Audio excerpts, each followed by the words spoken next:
Sa ating ulat panahon, tanging easterlies ang weather system na umiiral ngayon sa bansa.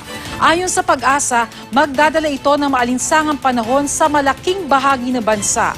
Sa datos ng Metro Weather, hindi bababa sa 40 degrees Celsius ang init factor sa Dagupan, Tuguegarao, Cabanatuan at Cotabato bukas. Sa kabila nito, posible ang ulan sa Palawan, Ilocos at Cordillera Region bukas.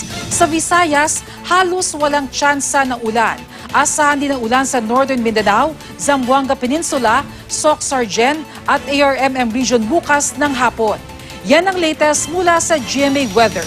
Magplano para sigurado, I am ready. Serbisyong totoo ng GMA News.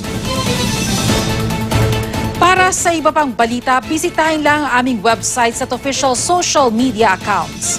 Tutok lang dito sa GMA News TV para oras-oras. Alam mo, ako po si Bernadette Reyes. Magandang hapon.